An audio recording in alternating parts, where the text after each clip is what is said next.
Nagaan Waaqayyoo isiniif haa ta'u. Kun torbanitti al tokko dilbata ganama sa'aatii 9 kan ta'u tajaajila wangeelaa inni lolus torban darbanii sagalee Waaqayyoo isiniif dhiyaata. Isin immoo laayikii, komentii, sheerii gochuu akkasumas immoo yuutuubii TV logoosiin sabiskiraayib gochuu hin dagatinaa. Nagaan Waaqayyo Gooftaa isiniif haa ta'u. Dhaggeeffattoota TV Logos akkam jirtu nagaa keessanii? Nagaa kootti aansuudhaan har'aa waa'ee biyya keenyaa ilaalchiseen sagalee Waaqayyoo keessaa iddoo tokko dubbisee Waaqayyoon kadhannaa. Yeroo har'aa kanatti biyya keenya keessatti waldaan kiristiyaanaa fi tajaajiltoonni ari'atama adda addaa keessa jiru. Ari'atama sagalee hin qabne, ari'atama ija namaa duuba. Waldaan kiristiyaanaa diigamaa jiru. Waldaan kiristiyaanaa abiddaan barbadeeffamaa jirti. Tajaajiltoonni baay'een hidhamaa, reebamaa, qaamaa hirrachaa jiru. Kanaaf fuula Waaqayyootti inni iyyinaa, Waaqayyoon kadhannaa. Dhimma kanas akkasumas itti yaadna.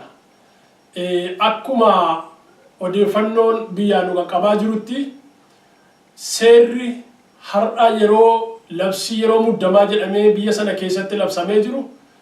Sagalee Waaqayyoo isa akkasii lallabi, isa akkasii lallabin, ergaa akkasii dubbadhu, ergaa akkasiin dubbatin, abaluu wajjin michoomi, abaluu wajjin diinoomi, abaluufaa wajjin deemi, abaluufaarraa immoo miiltummaa kee hiikkadhu sadarkaa jedhamu irra ga'eera jechuudha. Akkaataa itti wangeelli lallabamuuf, akkaataa itti ergaan dubbatamu seeraan mootummaatu nama qajeelchatu hin taane dubbii Waaqayyoo isa jiraataa kanatu nu qajeelcha. Bu'urri waldaa kiristiyaanaa, bu'urri tajaajila nama baay'ee, bu'urri mul'ata nama baay'ee, nuyi kan nu ittiin geggeeffamu, kan nu ittiin qajeelfama hundumaa fudhannu, qajeelshaan keenya nu hundumaa danda'u sagalee Waaqayyooti. Akka sagalee Waaqayyootti deemna malee akka labsii mootummaatti, akka ajaja namaatti, akka fedha mootummaatti deemna miti. Akka fedha Waaqayyootti, akka qajeelfama macaafa qulqulluutti deemna. Sababi isaa mootummaan biyya lafaarra jiru hin dhufaa, hin kufas. Seerri hin tumamaa, hin shaaramas. Dubbiin Waaqayyoo garuu bara baraan hafee jiraata. Barootuma gabaabaa argine keessatti, biyya keenya keessatti labsii hedduu kumaatamaatti dhiyaatutu labsame, seera hedduu tumame. Labsii kanaan waan baay'een diigame, waan baay'een ijaarameera. Labsii kanaan lubbuun nama baay'ee darbee namoonni muraasni immoo ittiin haala mijeeffatanii jireenya isaanii qaqqajeelfataniiru. Dubbiin Waaqayyoo garuu kaleessas isuma kana, har'as isuma kana, boris isuma kana. Wangeelatu labsiidhaan labsii moototaa shaara malee labsiin moototaa wangeela shaaru hin danda'u. Wangeelatu jalloota dura dhaabatee isaan ifata malee jalloonni wangeela kana qajeelchuu abadaan hin danda'an. Kanaaf kutaa macaafa qulqulluu keessa akkasii lallabi, isa akkasii lallabi, ergaa akkasii dubbadhu, ergaa akkasiin dubbatiin kan jedhu kuni mirga eenyuyyuu miti. Mirgi kun kan hafuura Waaqayyooti, kan Waaqayyooti. Macaafi qulqulluun kan caafame akka nuyi lallabnuuf, akka nuyi itti jiraannuufidha malee akka nuyi gartokkeessaa fudhannee gartokkeessaa dhiifnu miti. Egaa har'a waldoonni biyya keenya keessaa seera kanaan ugguramanii wangeela kan akka lallaban, kan akka hin lallabne, ergaa gartokko akka dubbatan, gartokko akka hin dubbanne, keessattuu ergaa jallina qeequ, ergaa jalloota qeequ, mootummaa qeequ akka hin dubbatamne seeraan biyya sana keessatti dhorkamee jira. Kanaan dura yeroo dheeraadhaaf waldaan kiristiyaanaa akka isheen sagalee ishee dhageessiftu, akka isheen baatee jallina dura dhaabattuuf jaarmiyaan siyaasaas, abbootiin siyaasaas, tajaajiltoonnis, miidiyaan garaagaraas waamicha godhaa ture. Har'a yeroo ari'atamni waldaa kiristiyaanaatti ija baasee dhufu garuu callisuun immoo sirri miti. Har'a waldoonni biyya keessa jiran tajaajiltoonni baay'een ari'atama kanaan qorumsa kanaan qabamanii jiru. keessattuu magaalaa Finfinneef naannoo ishee keessa kan jiraatan waldoonni Oromoof tajaajiltoonni afaan Oromootiin wangeela lallaban xiyyeeffannaan addaa itti kennamee rakkina gurguddaa keessa jiru. Maatiin namoota baay'ee faca'eera, namni baay'een hidhaa keessa jira, kaan reebamaa jira, kaan achi buuteen isaa dhabamee jira. Waldaan kiristaanaa diigamaa jira, iddoon aarsaa mana Waaqayyoo diigamaa jira. Akkasitti amantoonni rakkina kanaan ari'atamaa amma sagalee hin qabne kanaan mirgi isaanii uguramee jira. Kana qofa miti, kana cinatti sabootaa fi amantoota garaagaraa wajjin walitti buusuudhaaf shirri hojjetamaa jiru. Hammas jedhamee kan dubbatamee hin dhumnedha. Har'a sabni keenya inni amanaan ta'inis inni amanaanis inni kaan waldaa kiristaanaa keessatti adamfamee ari'atamaa inni kaan lafa hojii isaatti egaa dukkana ulfaata akkas biyya sanatti uwwisee uummata Oromoo mirga isaa mirga waaqeffannaa isaa waldaa keessatti akka inni walga'ii waaqeffanneef isa danqaa jiru kana itti yaaduun Waaqayyoonis kadhachuufiin waan dandeenyu saba kana cina dhaabachuun baay'ee barbaachisaadha. Waldaan keenya waldaan kiristaanaa nu hordofnu prophetic church jedhamti. Waldaa ishee sagalee warra sagalee hin qabneeti. Waldaa ishee warra dubbachuu dandeenyeef sagalee taate dubbattudha. Fuula moototaa dura dhaabachuu kan dandeessu isaaniif, fuula Waaqayyoo dura dhaabattee isaaniif Waaqayyoon kadhachuu, hiyyeessotaaf dubbachuu, ijoollee abbaa fi haadha hin qabneef dubbachuu, Yesuus Kiristoos kanaaf waldaa isa biyya lafaarra dhaaba. Prophetic church waldaa sagalee warra sagalee hin qabneeti. Kanaaf yeroo waldaan kiristaanaa sagalee ishee dhageessisuuf yaalii gootutti ugguramuun, seeraan mirgi ishee sarbamuun, diigamuun, gubachuun, tajaajiltoonni baay'een hidhamuun, achi buuteen isaanii dhabamuun, qaamaa hirrachuun baay'ee itti nu yaachisuu qaba jechuudha. Egaa kanaaf sagalee Waaqayyoo keessaan iddoo tokko dubbisee har'a kadhannaa addaa isaaniif Waaqayyoo waliin kadhannaa macaafa faarfannaa boqonnaa 20 lakkoofsa 7 dubbisa. Kaan konkolaataadhaan, kaan immoo fardeeniin of jaju, nuyi garuu maqaa Waaqayyo gooftaa keenyaan of hin jajna. Isaan mudhukanii hin kufu, nuyi garuu jilba jabaannee ol qajeellee hin dhaabannaa. Kaan konkolaataadhaan, kaan immoo fardeeniin of jaju, nuyi garuu maqaa Waaqayyo gooftaa keenyaan of hin jajna. Isaan mudhukanii hin kufu, nuyi garuu jilba jabaannee ol qajeellees hin dhaabbannaa jedha. Humna Waaqayyoo, dandeettii Waaqayyoo, qabeenyaa lafarraaf dandeettii lafarraan ol ta'uu isaa sagalee kanarratti argina. Kaan konkolaataan, kaan fardeeniin of jaju. Egaa har'a rakkoo gurguddaan nu qabatee jiru, ummati keenya hiyyeessa, meeshaa ittiin ofirraa lolatu hin qabu, humna ittiin ofirraa qolatu hin qabu, warri isa qabatanii isa ari'ataa jiran immoo meeshaa hedduu qabu, konkolaataa hedduu qabu, fardeen hedduu qabu, qabeenyaa hedduu qabu. Akkas garaagarummaa akkasiitu uumamee jira. Isaan sun egaa konkolaataa isaanii amanatu, fardeen isaanii amanatu, humna waraanaa isaanii amanatu, cimina isaanii amanatu. Nuyi garuu Waaqayyoo keenya amanannaa jedha. Keenya lolaa Waaqa. Nuyi Waaqayyoon amanannaa. Nuyi Waaqayyoon abdannaa. Nuyi Waaqayyootti of laanna. Isaan humna isaanii, dandeettii isaanii, meeshaa isaanii, konkolaataa isaanii, humna waraanaa isaanii amanatu. Nuyi garuu Waaqayyoon abdanna. Nuyi garuu Waaqayyoon amananna. Nuyi garuu Waaqayyootti of laanna. Isaan mudhukanii hin kufu, nuyi garuu jilba qajeellee ol kaanee hin dhaabbannaa jedha. Guyyaan itti waldaan kiristaanaa ari'atama kana keessaa ol kaatee dhaabattu dhiyoodha. Guyyaan itti obboloonni keenya ari'atama amma keessa jiran keessaa ol ba'anii seenaa isaa dubbatan dhiyoodha. Waaqayyo guyyatti akka ariifachiisu, guyyaa dhiphinaa kana, guyyaa muddamaa kana, guyyaa ari'atamaa kana, guyyaa hidhamaa kana, guyyaa dhabamuu kana Waaqayyo akka inni gabaabsuuf Waaqayyoon kadhachuun immoo dirqama keenya.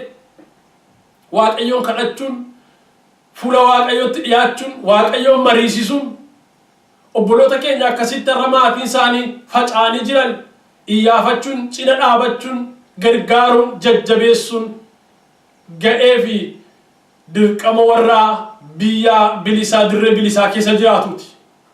Kanaaf Waaqayyoon hin kadhannaa, maatii isaanii iyyaafadhaa, tajaajiltoonni baay'een qaamaa hir'ataniiru. Kaan harka dhabee, kaan miila dhabee, ilaalaa beekaa jarri kun dirree waraanaatti miti. Lafa tajaajilanitti kana ta'an. Waldaan kiristaanaa diigamaa jirti, abiddaan gubachaa jirti. Tajaajiltoonni baay'een reebamaa, ulfinni isaanii sarbamaa, kaan immoo lafa isaan jiran wal alamaa jira. Kanaaf Waaqayyoon kadhanna. Gooftaa hundumaa dandeessu, Waaqa jaalalaa, baroonni fi guyyoonni dhufanii darbu, ati garuu bara baraan jiraatta. Barri sin geeddaru, mootonni dhufanii darbu, ati garuu bara baraan jiraatta. Yaa Waaqayyo, dhaloota dhufaa darbaa keessatti mootummaan kee bara baraan isuma sana ammas hin kadhadhaan yeroo kanatti dukkana hamaa, dukkana limixii biyya keenyarra uwwisee jiru. Keessattuu ari'atama sagalee hin qabne, ari'atama dhoksaa ija namaa dugda duuba. Waldaa kiristaanaa diigamaa, waldaa kiristaanaa gubachaa, obboloota ari'atamaa jiraniif sin kadhadha, irreen kee ola ka'u. Yaa isa hundumaa dandeessu yaa Waaqayyo, fardeenni konkolaata isaanii warra amanatan, warra Fara'ooniif Museefaa gidduutti dhimmuutti dhugaalaatti. Har'as hiyyeessota ijoollee kee, dadhaboota ijoollee kee, humna warra hin qabne, warra yaa Waaqayyo gargaarsa qabne, warra yaa Waaqayyo ari'atama dhokataa keessa jiran, warra yaa Waaqayyo rakkoon gurguddaa mana isaaniitti jireenya isaanii irratti kufee jiruuf sin kadhadha. Maqaa Gooftaa Yesuus Kiristoosiin irreen kee ola kaafamu. Inni gaafas murtoo dhugaalaatti, har'as murtoon si bira jira. Inni madaalli dhugaa iddootti eenyu yaa Gooftaa. Inni sagaleen dheekkamsa waraanaa sin sodaachifne, inni labsiin moototaa sin sodaachifne. Yoo ati kaate yaa Waaqayyo eenyu si teessisuu, irree kee deebisuu kan hin dandeenye. Irreen kee inni gaafas Qarmeliyoos gubbaatti Eliyaasii wajjin mul'ate. Har'as maqaa Gooftaa Yesuus Kiristoos obboloota ari'atamaa irra jiran wajjin mul'ate haa mul'atu. Irreen kee suna mul'atu, ulfinni kee suna mul'atu, argamuu kee si kadhadha yaa Waaqayyo. Ulfinni kee lafa isaan jiranitti akka argamu, abiddi kee lafa isaan jiranitti akka argamu, irreen kee lafa isaan jiranitti akka argamu. Maqaa Gooftaa Yesuus Kiristoosiin ulaan kee Waaqa biyya sanarra tasaadha. Iji kee hin arga dhiiga dhangala'aa jiru, iji kee hin arga lubbuu akka maleetti badaa jiru, iji kee hin arga dhiiga qulqulloota sareedharraa baa jiru. Iji kee hin arga yaa Waaqayyo maatii faca'ee har'a ija namaa duuba akka maleetti miidhama hamaa keessa jiru sin kadhadha. Maqaa Gooftaa Yesuus Kiristoos nama Naazreetiin irreen kee ola kaafamu. Murteessi yaa Waaqayyo, irree kee ol kaasi yaa Waaqayyo. Warra kufanii jiran ol kaasi, warra yaa Waaqayyo cabanii jiran ol kaasi, warra mana hidhaa keessa jiran ol kaasi. Warra dirree waraanaa keessatti akka malee reebamaa jiran, kaampii waraanaa keessatti yaa Waaqayyo qaamni isaanii akka malee babbadaa warra jiruuf sin kadhadha. Maqaa Gooftaa Yesuus Kiristoosiin irree kee ol kaasi. Hin dandeessaati namatti iyyannu hin qabnu biyya lafaa kanarraas malee hin dandeessaati. Nama itti himannu hin qabnu yaa Waaqayyo. Irree keetiin sagalee keenya ol yaa Waaqayyo dhaggeeffadhu, murtoo nuuf kennu. Nuuf isaan gidduutti murteessi.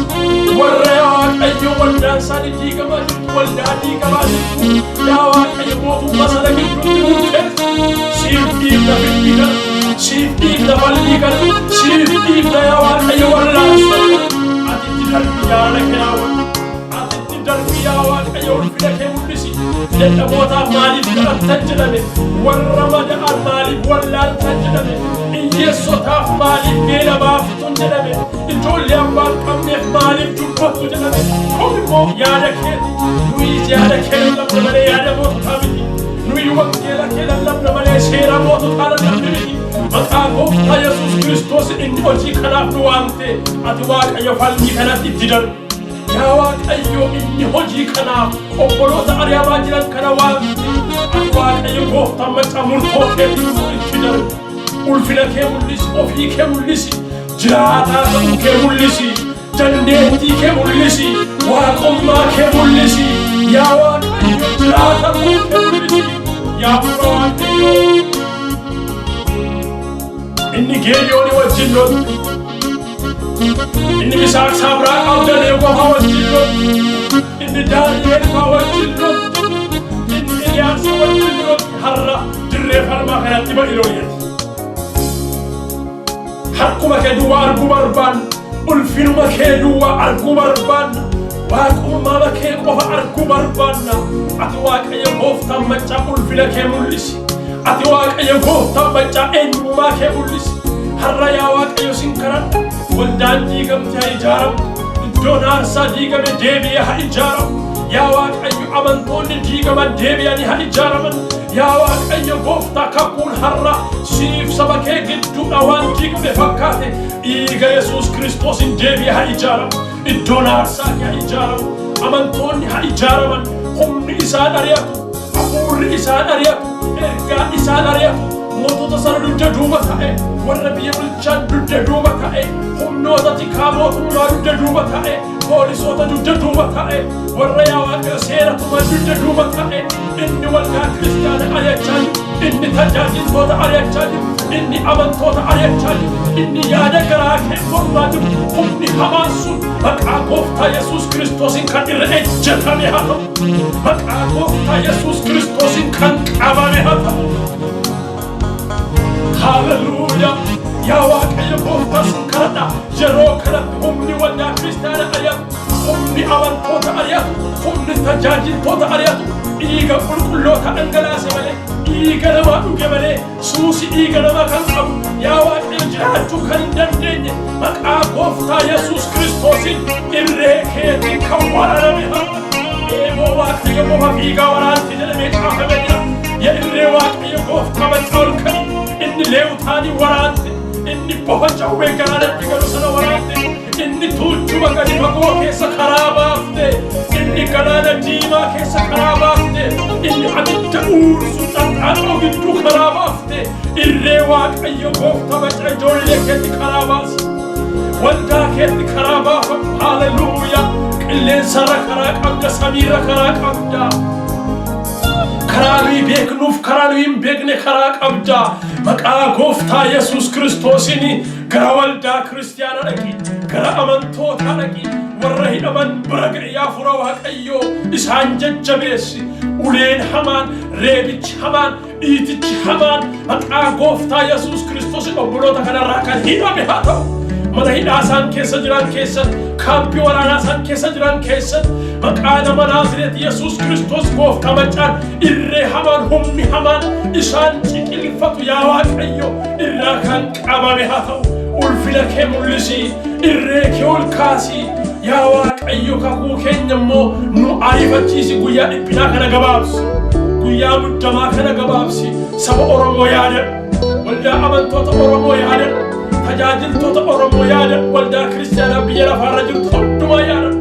Biyya hundumaaf nagaana ta'u. Maqaa gooftaa Yesuus Kiristoos nama Naazreetiin. Ameen.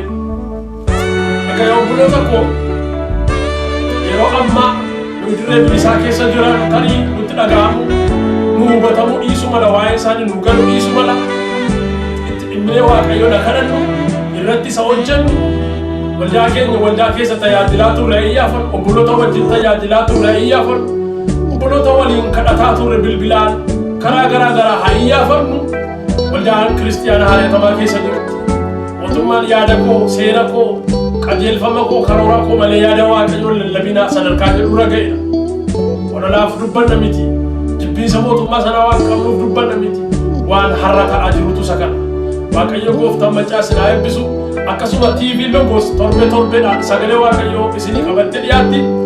Chaanaalii YouTube TV Logos subscribe gochuu, share gochuudhaan, sagalee kana like gochuudhaan, comment gochuudhaan, fuula Facebook keenyaas akkasumas Twitter keenya irrattis sagalee Waaqayyoon dabarsinaa achirratti comment share gochuudhaan sagalee kana isinis dabarsa.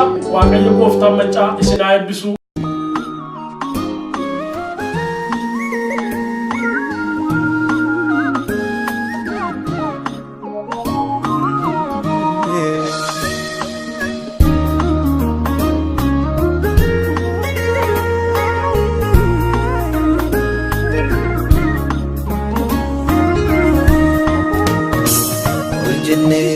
Demnu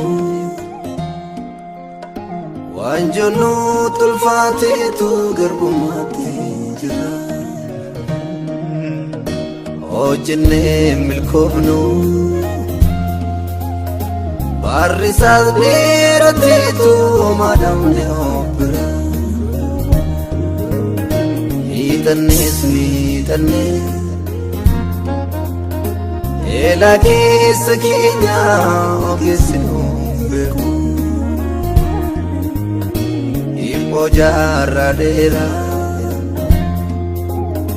furmaata sadabee yookaan beeku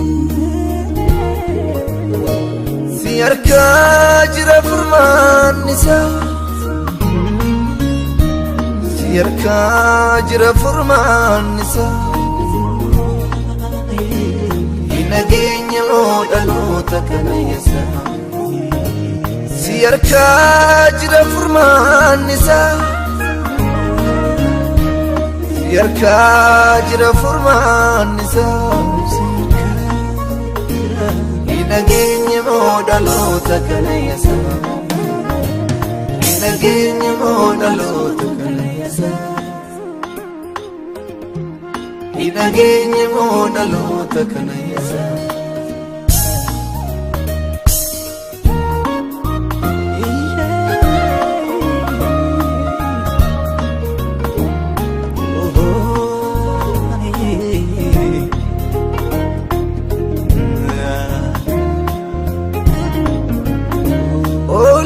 Manu guddachuu didee kaayyoo mana ba'iitu galmasaa wallaalee dhalli bor biyya isaa fi fagootaaf daatame bara keenyatu jiraata waalee fala dhabnee walii wallaalleetu gara keetti iyyaata galchina nu jalaa callisiin waaqayyoo nu uumteettoo nu oolchi salphina si harkaa jira furmaanni si harkaa jira furmaanni isaa hin nageenya moo dhaloota kana yesaa si harkaa jira furmaanni isaa si harkaa jira furmaanni isaa hin nageenya moo dhaloota kana yesaa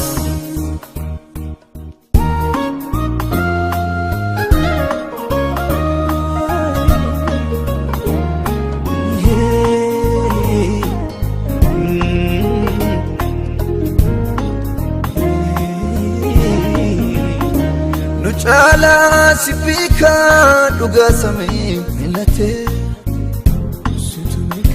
lammii koo sarbamee fi maalta olii kaate lolaan nurra yaa'iitu dhidhiitamaa jirra simmoo'ee jiraata hundumaa garaarraa nu chala sipika dhugaa samee latee lammii koo sarbamee fi maalta olii kaate lolaan nurra yaa'iitu dhidhiitamaa jirra simmoo'ee jiraata hundumaa garaarraa jira furmaanni isaa si harkaa jira furmaanni isaa hin nageenya moo dhaloota kana yesaa si harkaa jira furmaanni isaa si harkaa jira furmaanni isaa hin nageenya moo dhaloota kana yesaa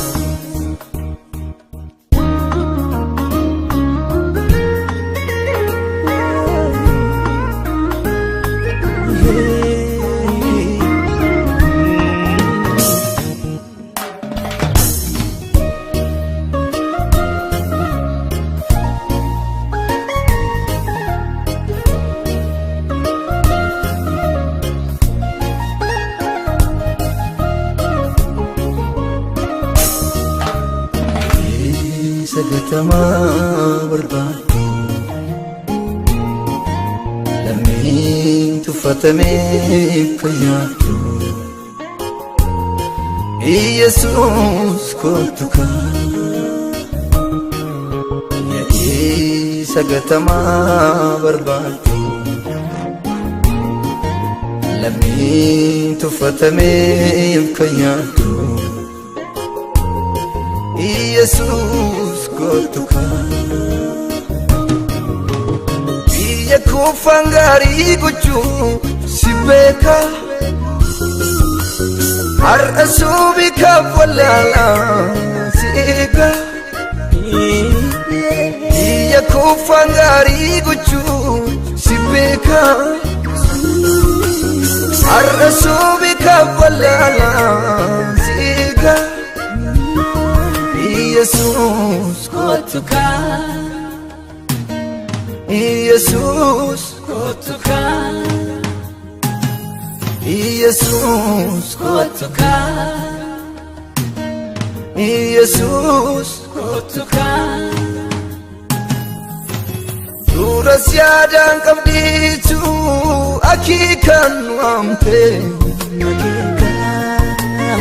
arras qulqullootaa fi furmaata yoom caabe kan okkoluutu fayyinaaf si waama gaaffii deebii dhabeeffanii dhaamsa sitti dhaama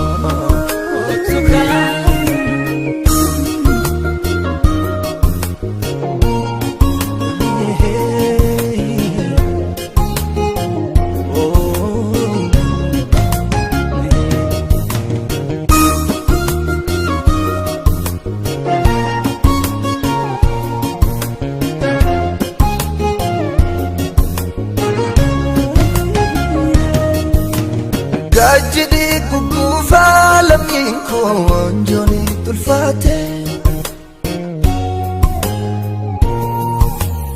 abdiisaa awwaalii irra ciisee du'aatti harka laate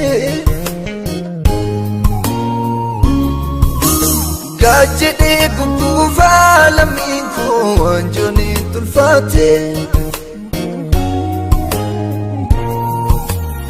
abdiisaa awwaalii irra ciisee du'aatti harka laate birmannaa barbaada gooftaa koo la deemaan kuni babbadaa jireenyaa sukkutaa kan keeti aangooni birmannaa barbaada gooftaa koo la deemaan kuni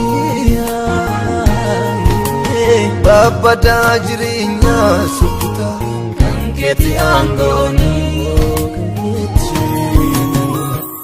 dhugaan harka isaa ol qabee birmannaa dhabee gommeera mileen cabee kottu kan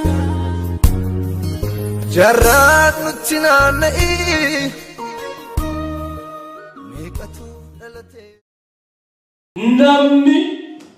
namni hamma ilaalcha isaatii guddata yoo ilaaltan namooti madda teknooloojiif qaroominaa ta'an namoota baay'ee baratanidha. Kana gochuu hin dandeenye jedhanii warra murteeffatanidha.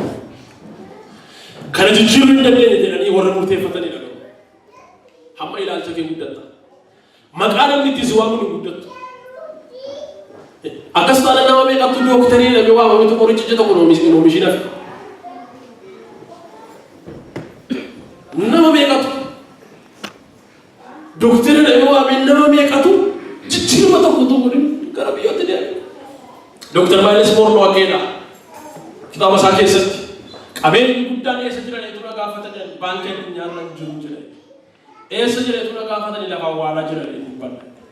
Sabab isaa namoota poteenshaalii waaqayyo isaaniif kenne mul'ata waaqayyo isaaniif kenne dandeettii waaqayyo isaaniif kenne utuu hin hojjetin deebi'anii dhibantu baay'eedha. Nama bu'aa buusuu danda'utu fayyuma banagaa siistamiin taane waa'ee taane hidhamee ta'aa jira. Kanaaf hiikiidhaa kee yeroo san siigaa isa Waaqayyo Ermiyaasiin jedheen isinitti hima. Jireenya isaa warra kaaniif dabarsee kenna tiksee gaarii. Jireenya isaa dabarsee kenna jireenya nama dhaalchisa. Waldaan kiristaanaa jireenya nama dhaalchifti. Waldaan kiristaanaa karra haaraa obbolootaaf sa'a. Iddoo jireenyi maddu, iddoo ulfinni Waaqayyoo jiru, iddoo argamuu Waaqayyoo jiru, iddoo jireenyi buufate, iddoo furmaati jiru, iddoo hiikamsi jiru, iddoo araarri jiru, iddoo jaalalli jiru, iddoo mul'ata haaraa jiru. Waldaan kiristaanaa jechuun imbaasii Waaqayyooti. Imbaasii Waaqayyooti. Lafa inni itti caasaa isaa diriirfatu, lafa inni itti ijoollee isaa argatu, lafa inni itti saba sana qabatu. Imbaasii Waaqayyoo. Lafa hoolichi buufatee jiru jechuudha. Lafa hiikamsi jiru jechuudha. Uummata walitti yaa'ee faarfatee galduwaa miti argamuun Waaqayyoo achitti ta'ee lafa inni itti boqonnaa haaraa ijoollee isaa jalqabsiisu jechuudha. Kanaaf Iyyasuus Kiristoos gara kanatti isaa waamuudhaaf kan isaan jiraatan. Egaa baroota keessatti waldaa kiristaanaa kan miidhaa ture waa lama. Tokko isa keessaa itti ka'uuf isa alaa itti dhufuudha. Kaleessa dubbadhee ture sanni hattuudhaas saamtuudhaas jedhe jecha Giriikii irraa kan hiika lama qabu. Hattuudhaas saamtuudhaas amma achi kaa tokko dubba inni keessaatti ka'u. Inni keessaatti ka'u.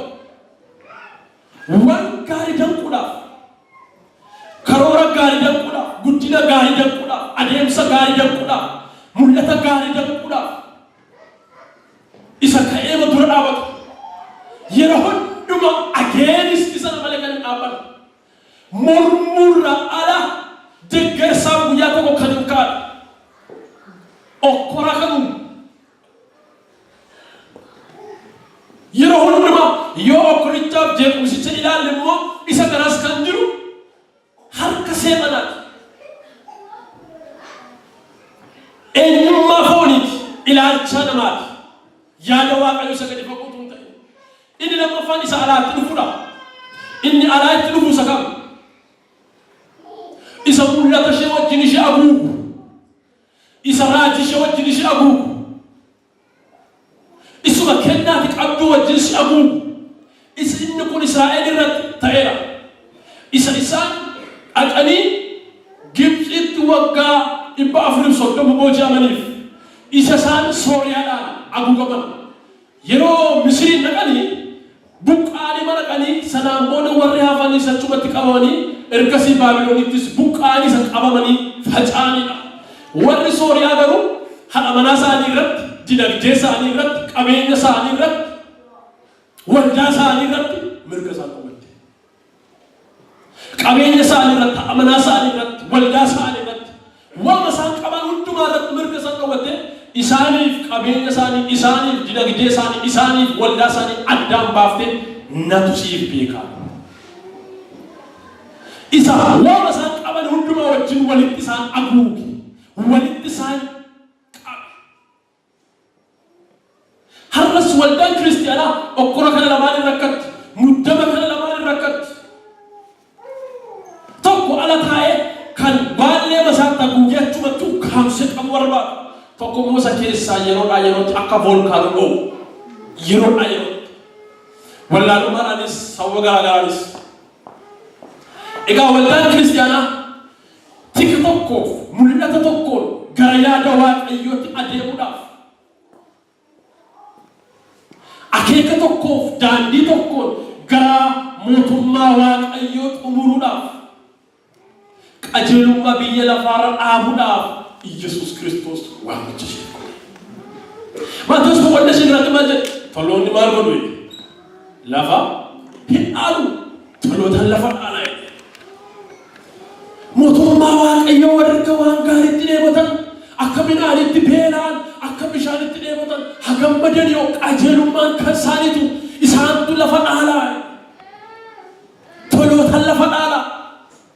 Qajeelotaan lafa dhaalaa. Maaliif? Yesuus Kiristoos akkana jedhe gaa isin jedhe hoolota garummo yeeyota gidduutti isin ergame.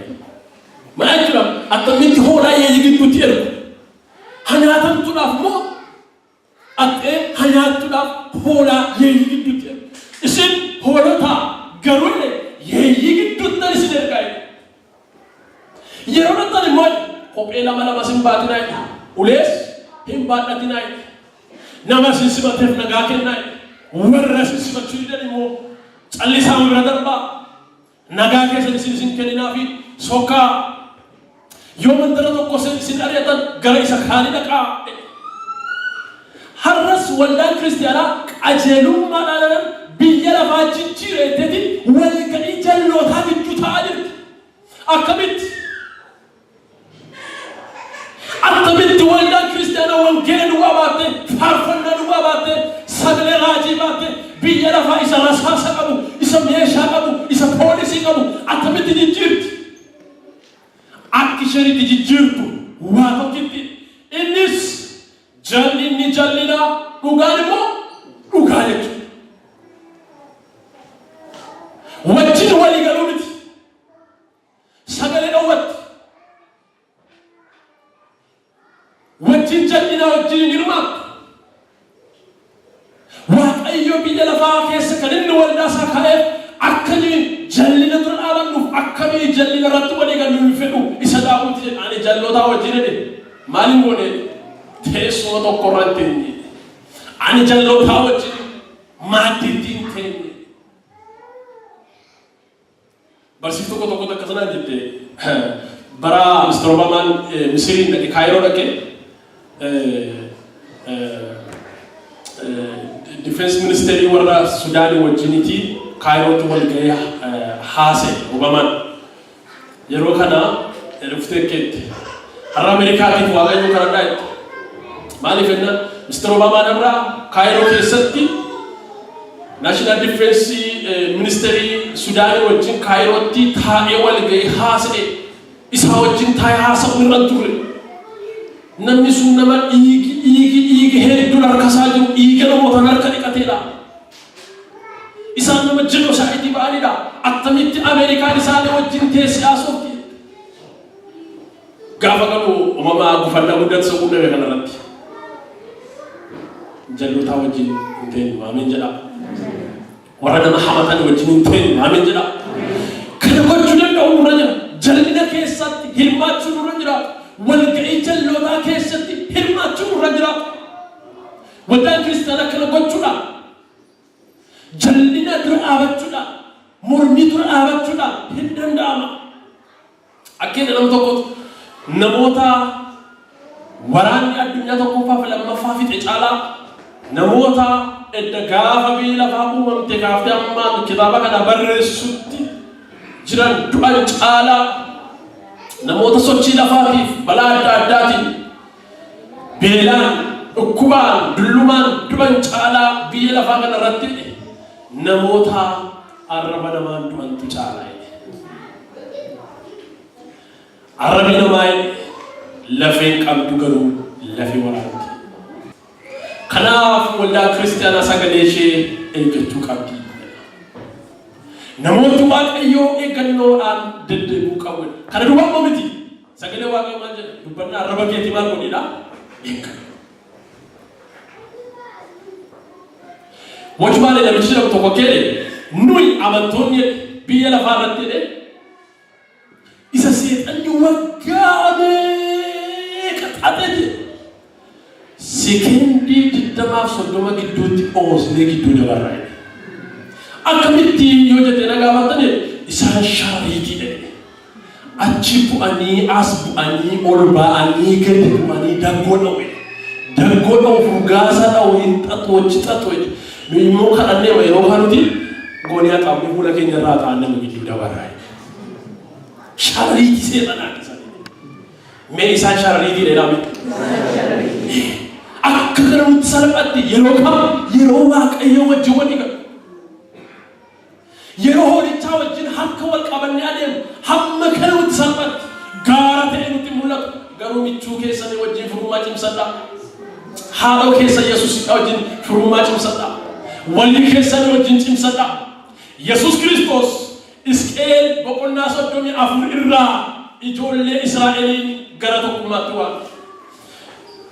Waaqayyo gooftaan gara tokkummaatti waame. Yesus Kiristoos kutaa kanarratti hundaa'uudhaan waa'ee warra kakuu haaraa keessa jiran dubbate kanaan gara xumuraatti fida. Isqeel 34 lakkoofsa 23. Israa'eloonni yeroo isaan biyya 127 sana keessa faca'anii bittima'anii jiran akkana jedha sagalee raajii sun saba tokko tiksee tokkoonis ni bulu. Israa'el biyya 127 keessa hafaca'an iyyuu malee biyya 127 keessatti wal dhaalanii hafan iyyuu malee tiksee tokkoon saba tokko ta'anii biyya tokko keessatti immoo ni bulu. Isqeel 37 lakkoofsa 24 irrattis Waaqayyo gooftaan akkana jedhe. An saba koo Israa'eliif nan du'a. Tiksee tokkos isaaniif nan kaasa. Innis isaan dura bu'ee in adeema.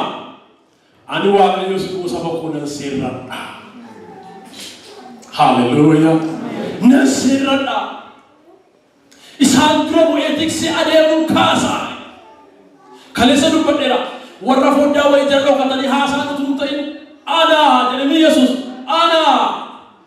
ana jechi jedhu al torba wangeela Yohaannis duwwaa keessatti jedhe Yesus achi duwwaa al torba ana muki jireenyaa ani bishaan jireenyaa ani buddeen jireenyaa ani karaara dhugaadha jireenyaa ana malee eenyuyyuu gara abbaan dhufu ani gooftaa sanbataati anaaf abbaan tokko ana adda of baase dubbata waan hundumaa adda of baase ana jechi jettu hiika sadii qabdi afaan Giriikiirraa tokko declaration labsii Yesus Kiristoos waaqa ta'uusaa lammaffaan akka inni ejjennoo guddaa qabu waa tokko jala dhokatee dubbataa kan jiru siyaasa jala dhokataa jiru seenaa jala dhokataa jiru aadaa jala dhokataa jiru hundumarraa adda of baasee ana eenyuun barbaadu ittiin jedhe gaaf tokko warra Fariisotaan Yesus Kiristoos nama Naazreeti barbaadana innoo anaati warra kanatti hin bu'inaa jedhe. Warra mul'ata isaaniif adda of baasan warra kaayyoo isaaniif adda of baasan warra yaada Waaqayyootiif adda of baasan warra waamicha dhugaatiif adda of baasan warra balbala wayii jala dhokatanii dubban warra nama teellaa deeme warra nama keessa deeme warra nama dura bu'anii adeeman. Hallelujah. Warra gaariis ta'e hamaas itti gaafatamas dhiphina isaas gammachuu isaas fudhachuudhaaf warra Israa'el dura bu'anii adeeman isaaniif nan kaasaa jedhe. Warra isaan dura bu'anii adeeman geggeessitoota dhugaa riskii fudhachuu warra danda'an itti gaafatama fudhachuu warra danda'an waldaan kiristaanaa nama hundumaa dura baatee jallina jechuu danda'utu irra jira. Dhugaammoo simachuu danda'utu irra jira. Jalloota mormuu danda'utu irra jira. Qajeelummaadhaaf immoo iddoo qabaachuu danda'utu irra jira. Kanaaf Yesus Kiristoos gara kanatti fiduun isaa waame. Egaa Waaqayyo sagalee raajiitti Isqeel fa'aa kunoo Baabiloon keessa jiru. Ermiyaas fa'aa immoo Misiriin jiru. Isaayyaas fa'aa immoo biyya biraa jiru. Israa'eloonni mul'ata duwwaadhaan walii galu. Miidiyaan qaban. Adreesii dhaabbata daandiitti wal arganii qaban. Tiraanspoorteeshinii qaban. Daandiitti wal arganii qaban. Abaluu eessa akka jiru iyyuu waliin beekan. Garuu mul'ata keessatti wal ilaalu. Laphee Waaqayyoo keessatti wal ilaalu. Ija Waaqayyoo keessatti wal dhaggeeffatu. Yeroo harki Waaqayyoo mana mooticha Beelshaazaar keessaa barreessu Daani'eel faachikaa ta'anii argu. Isqeel fa'aa laga Keebaariin ta'anii argaa jiru. Ermiyaas fa'aa Misiriin ta'anii boolla keessa ta'anii argaa jiru. Lapheedhaan tokko ta'an, hafuuraan tokko ta'an. Kanaaf Waaqayyo nama isaan dura bu'ee adeemu isaaniif kaasa. Uleen tika Waaqayyo yeroo hundumaa warra waldaa keessa jiranitti kennamti. biyya tokkoof geggeessaa Waaqayyo waldaa isaa gidduu barbaada. Saba isaa keessa barbaada. Maatii kiristaanotaa keessa barbaada. Yoo dhabe garuu iddoo argatee dhaqee gaafata. Garuu Waaqayyo si keessaa kan argatu, ana keessaa kan argatu, anaaf siin kan argatu, warra ittiin dhugaa baasu, warra ittiin qajeelummaa ifatti baasu Waaqayyo. Meena gaafadhaa. Israa'eliin namni wala boomse Israa'el miti. Raajii isaa isa qonnaa 45 dubbifattan eenyu maqaan namicha sana Qiroos Jiwish miti, Biniyaamis miti, Saakoris miti qomoonsa Israa'el iyyuu miti, warra Mo'aab, warra Ormaa. Waaqayyo garuu saba isaatiif jedhee harka qabeessa gargaare. Yeroo ka'uti impaayera warra Baabiloon iddoo afuritti cabse.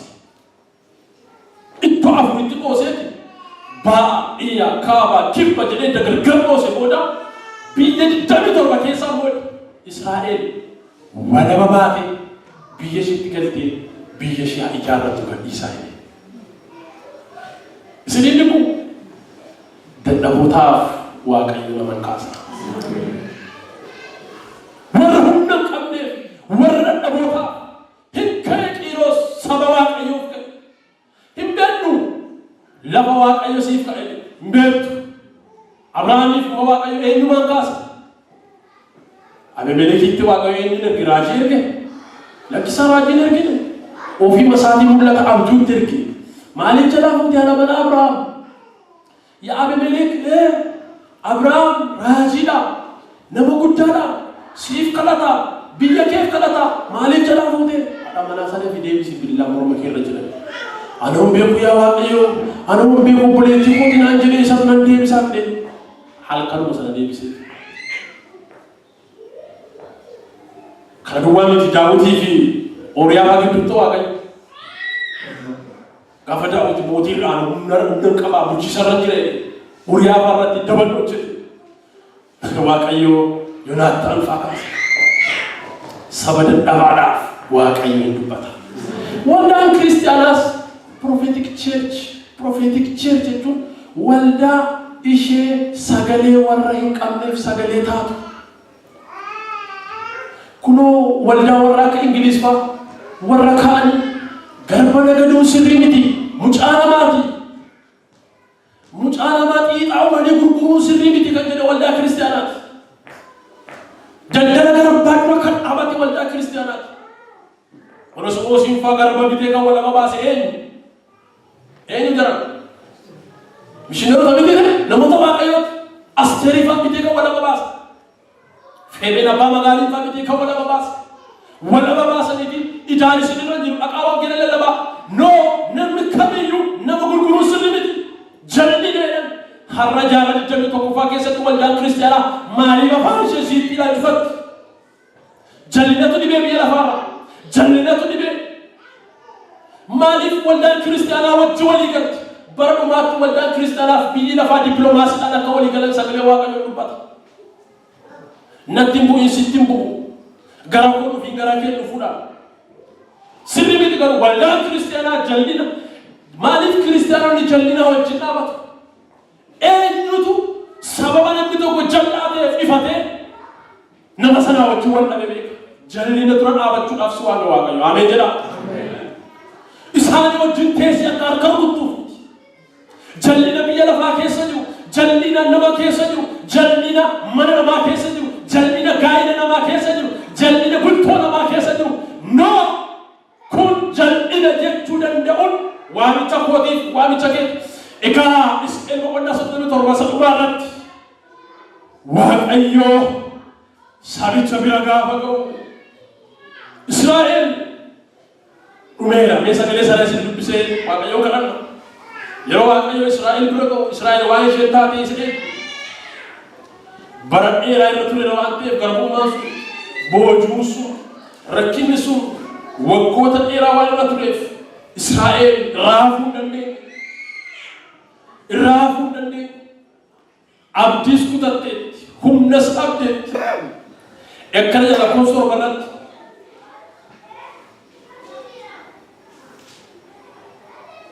lakkoofsanii yaa mucaa namaa lafeen kun jireenya qabaachuu hin danda'ee naan jedhe. Ani immoo yaa Waaqayyo Gooftaa kana si duwwaatu beekan jedhe. Ammas lafee kanatti raajii dubbadhu. Yaa lafee gogaa nana dubbii Waaqayyo dhaga'i. Mee ol duukaa jedhame yaa lafee gogaa nana dubbii Waaqayyo dhaga'i. Jedhamu yaa lafee gogaa nana dubbii Waaqayyo dhaga'i. Hallelujah. Waaqayyo Gooftaan ammas na duukaa jedha lafee kanatti kunoo ani afuura nan godha ribuus keessa nan ka'a foon isitti nan uwwisa gogaa isitti nan uwwisa. Ameen ameen jedhaa ameen.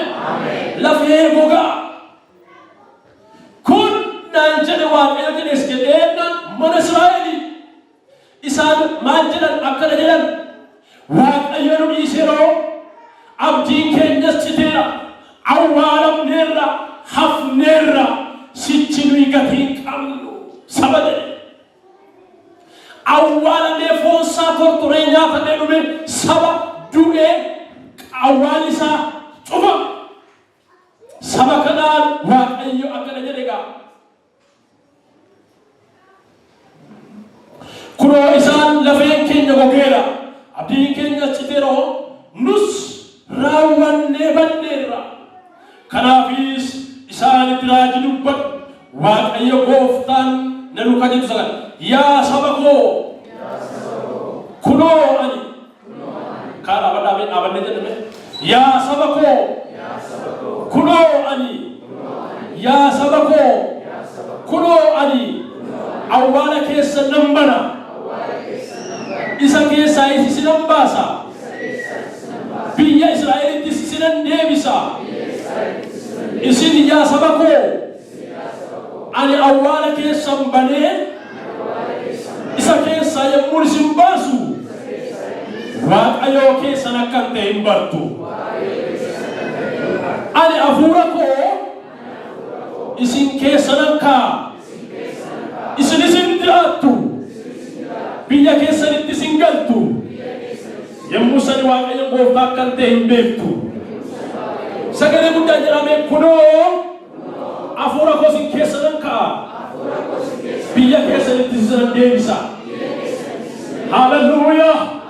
Utumaan raajii kana dubbadhu kunoo jedhes jedheennan hafuurri Waaqayyoo lafee kanatti hin bubbise.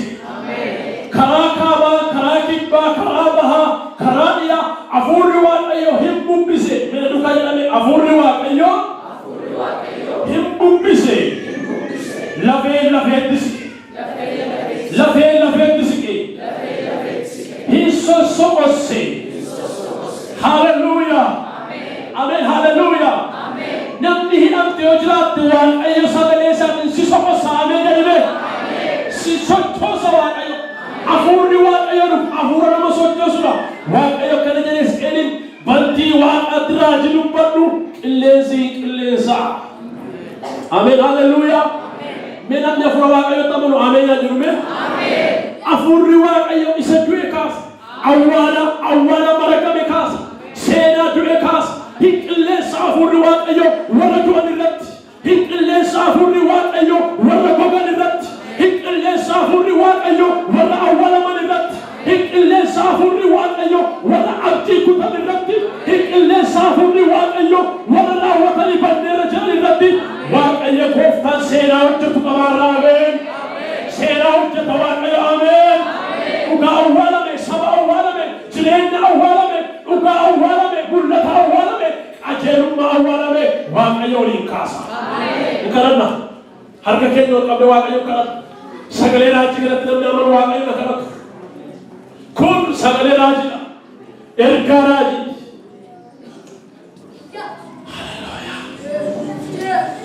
Yesus Kristos Gooftaa.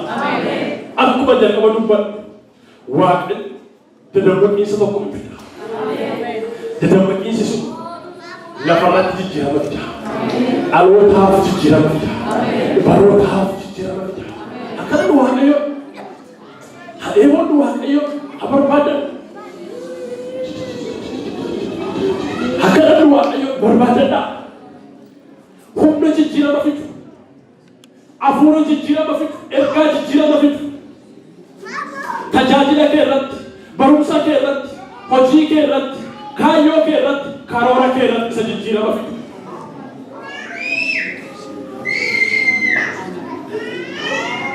afuura waaqayyo isa lafeessa soqosiiti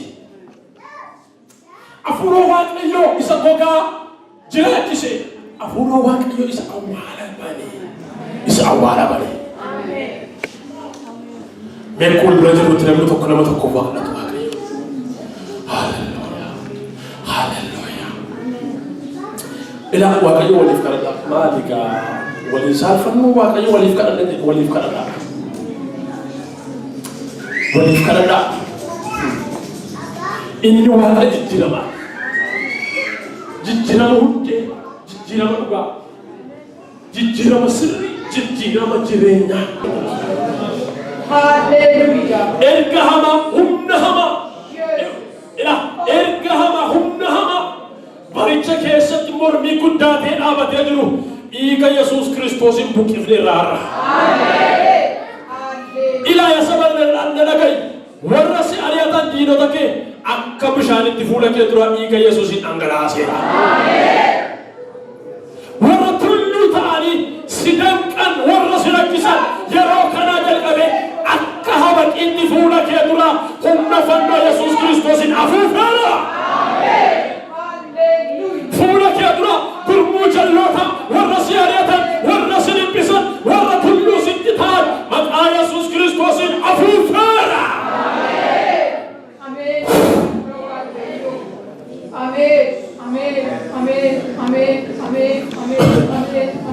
waaqa milkaa'ummaati ati yaa waaqa waliin gadhiisina harka keessa haleluuyaa waaqa milkaa'ummaati ila kun obboleetti koo sittan kennadha ila obboleessa koo sittan kennadha ila saba kana sittan kennadha ila waldaa kana sittan kennadha jireenya keenya sittan kennadha ummata kana sittan kennadha hojii isaa sittan kennadha maqaa Yesuus Kiristoosin harka qabadhu adeemi harka kee irra kennadheera gadi dhiisin abidda kee qabeera gadi dhiisin wangeela qabeera gadi dhiisin fayyisuudhaan qabeera gadi dhiisin wanti saba kana rakkisu dura isaati hagara galu haleluuyaa ila ispoortiin hojjechisaa namni kun hin jenna adda ofii keessan irratti fannoo suura fannoo kaafadha adda ofii keessan irratti ani hin danda'amu bara kana nan argattu seetan nan nyaattu humni hamaan nan nyaattu seetanni mallattoo dhiiga walichaa fudheedha ofii keessan irratti adda ofii keessan irratti fannoo hojjedha addibameera abidda waaqayyo addibameera mul'ata waaqayyo addibameera harka waaqayyo jedha ofii kee irratti haleluuyaa quba keetiin adda kee irratti fannoo hojjedha fannoo siini fakkii fannoo adda kee irratti kaasi nan argattu seetanni jedha haleluuyaa nan argattu kanaan booda biyyi lafaa nan argattu dhukkubni hamaan nan argattu jallinni nan argattu seexanni nan argattu jedhi sin argattu maqaa Yesuusin haleluuyaa dhiiga walichaatiin si mallatteesseera warri mallatteeffamtan galata waaqayyoo fidillee waaqayyoo qoqqobaa waaqayyoo ulfina isaa Yesuus